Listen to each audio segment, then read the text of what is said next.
Mega question me. Mahu say Lewin ni PRO and also as a manager no what you mean not to came no ye video bi at the better abonte what you mean you know say I respect you because of say we my junior brother na so abetena kemu ana wo ka nsem bi a ase ekutia nsem bi ochame enye dobe no enye kra mfata enye oni ewu ochame oni ewu panya de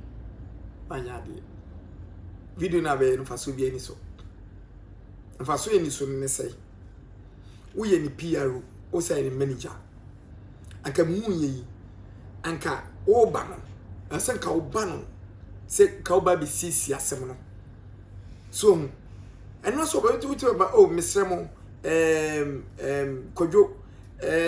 colleagues amono no eye adwuma enei ebia kodwo ayi bibia tia mo ama ebia mubuofu no me pa macho me gina kodwo anam me ni manager me PRO with the mesremo kotodwo gufom mesremo movie actors me pa macho munja bibia manenka na munim se munua mketwa no ebia do ye no kwano nim se ebia papa no ye but echi no akowie bone timse munye bibia manenka ni emfa so ndwi emfa entra medemu nyina mase o nyakopo nhiram no akwa akase nanka obi wo emnase pobi editi ale we no kwampo na anka oba sa out no anka obi abetwa bibia so atiase but ne oba out no de obekan nyina no ase wo besusu je agum ami abekeka nsem bi so asem na meme kan no nyese meta kodwo da lewin mentano but asem no no kre na mbe kan ana do didi me no so no wona nke decide ni di wo so akebe wo ya nke di ya nka no kre me da di no anka beba bontin abesoso so enti no we na me be ye no enye se as a PRO as a manager obesusu jadi begum ye beka asem no wo no as a manager no won se enhawo wo ni de wo da no da but lewin ene wo ti location so no wa moto wa basa obi on location so bia no video na me beye beto obonte no mo am location so no obi a ebo video no e de obi afon so what ase ense me bebe wo ho ai wo se me beka na me akasa na me pese me ba bonte bia ma beka but nye say as a PRO no as a manager no wo ba bonte na bekeka nsem bi na di eja foforo esa begum so person di eja foforo begum a wo de bra na nsem wo a ye beka nsem wo ye beka but ye kan lewi mum na nanim begu ase enye wo PRO no enye wo chame video na be no faso wo so ndey faso bi ani so atase faso bi ani so se o manage obi ne simpa konye boni bia kukuamu no woni ne beka tu o ba bonte se pena fa asisie fa bra ya hwe manager nim bi obu oni ne artist no eye boni bia o ba bonte a oba se pe oba ne peace no obi sisie so but manager be ni friends one kasa me fan say unua oni ni ye adwuma na ensem bia ba wo ba bontin se pena na sabe susu diagu we manager we PRO ade awe no wani ewu oh shame on to you wani ewu anya de wani ewu so me no ebufu mi mu a nka me ba yi kama ba be keka sema kire wo woni lewi na ye adwuma enso se woni nyame sansan eja adwuma no to wo e kire na be pa achew ana lewi esa afa wo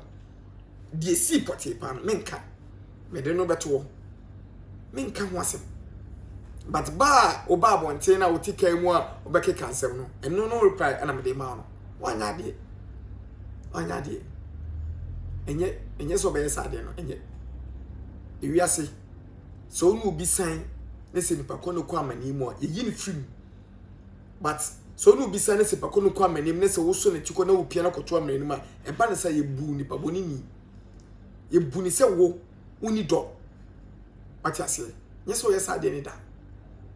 what you mean do ye no enye fe lewe nkwa so yes ade nkwa beto wonte nkwa wo se lewe nkwa po no won frɛ okwa mbo o aba so se do ye no wa ya ade unso won kan ho hwe yi means se do ye na koma enyoso akoma enyoso next time no so we bibi ne so pese oba abonti a bisa nansa kojo lewen me pese mko abonti am ko kase se o kra ne se o ba abonti abetra ka mu abesa video na kalewe me ka cho se o chia mi jai meme no sempa na me ka cho kalewe me ka cho se o chia mi do ko ye no jai enko ye jai ko be ka cho ba do be ye se kwakuma nu bufu ne so no so ba abonti se me so me bufu ne se me so me ba abonten so tele bufu ne so ba abonten maame ne so ebufu ne so ba abonten a wo de wan kasa mo hwa kwadwo ne ho beto no se krapra me de ba abonten ne ntiri so lewe ne so ate ontimi didi wo location so enti no so wa dwe so be susu jagu mu a susu jagu na me so no me wo ho e ma wo di video ba wo chia me obi animu me ba attack wo makojo ana me ba no so market on the wall me ma attack oda kojo mum na me ba no so kojo se so ye wadwen se uma obi so be didi matemu an pa ko be didi matemu wi a wo kojo una me ba so ensema matie e location so bebrebe matie se bebrebe but me do chia me de no me besia nti se wa sha se o bo pa se o mu medi di matemu a ani ensem wo ho a wo kwadwo wo soso me ka kire lewin wo nsem wo me ho pa se wa wadwen se o pati a wa wadwen se Ghana foti wo nsem a de ahinta memna bedadi a memna bedadi medical ka kire se me peduabo nti mi sim me ka bia no no kre eduabo da ho nti so wa wadwen se obema obi so be kansem so no e de egu mi so mu fi emre ni mu a kan hu se pakro no se wo hihye mate se wo location so wo hihye se ai o mo hye na mebodua bi ene onkode ba bi kodwo jai so pese me ne won temu asem no ensem o ehinta wo no pese me de beba monti a anie tuunfo enti sa na so ye wadwen se anie obema nkofo wo be ye ehinta duachi una be piepie nkofo se nkofo mekeka nsem nkofo meyi bibi a kodwo sa nkofo minimum wo momu no an matake wo market on the wall umum na me baby ga kwes matake wo as an 3 days matter say Mr. Beautiful so about one thing as so ebekeka nsinsimbi oh Mr. Beautiful Mr. Beautiful me chiao me gire so mo ye Mr. Beautiful me pa chiao ni die kwa so Mr. I respect you Mr. Beautiful we ye fancy bra penya te say obi a respect you e wo sini Mr. Beautiful Mr. Lewin ni suban Mr. Beautiful unim Lewin ni suban pa wo mu no Mr. Beautiful unim ba kokra unim ti Mr. wo sansem na mate se o keke kana bonte no se obetwa asini a wokọ Lewin wokọ your phone so no o your mobile money 5,000 Ghana cedis enye less than 5,000 Ghana cedis Mr. Beautiful me catch your point blank say o boa me bega quiz me catch your point blank me see Mr. Beautiful me so boa Lewin ma 5,000 bia kwadwo be yi 5,000 dia ma enye no kre o ma 5,000 bia hwe 5,000 na Mr. Beautiful obekan no ho ti omo location so omo location so a omo ye kumasefo na ombebo a Lewin ewo TV series no otwemu no saa enkofo no Lewin omo ye adwuma ni wiere so omo kwa 500 cedis sika Lewin de mo omo kwa po no elu 500 cedis na mka machiro but what be can say we be adwuma wiere so kwa Lewin ma 5,000 ye kanin sika 50 million no se no mo location so obi adwene ne se anye se Lewin ye betwe sine so mai sika be 500 cedis krampo ne so ma wo Mr. Beautiful unkwa wo sika eye 5,000 Ghana cedis na se Lewin esisi wo mo a ono muti kumase no ne so wo sisi wo mo so obi tibi betwa eye sini etimedi eye location so 3 weeks na wako say pa na wako find sika bi ti say 400 Ghana cedis obi abedi location so 3 weeks awo yes star wako no come na 300 Ghana cedis say 300 cedis na fako je 400 cedis na fako je 500 cedis na fako le win so enesa wo Mr Beautiful enei wo be ka se so location so enti wo be ka bibi na le we hu se wo location so de ane bigger quiz be ka asem na wo be defend no enye no kre Mr Beautiful unim le win suban enti you free asem nim me pa chewo wo ye me bra panyi we enye wasem le win ne twa TV series ana to ne sa afrew ana wako twa bi ana mo ska se je na fa call and cry na fa to dwani di me pa chewo Mr Beautiful you free asem nim you won sin chai mate se o keka se an wo location so no asem wes one ka bia lewi bubefu eni na akoy video no se sadia an wa ya wi twon fi esin chai sa asem na be kai no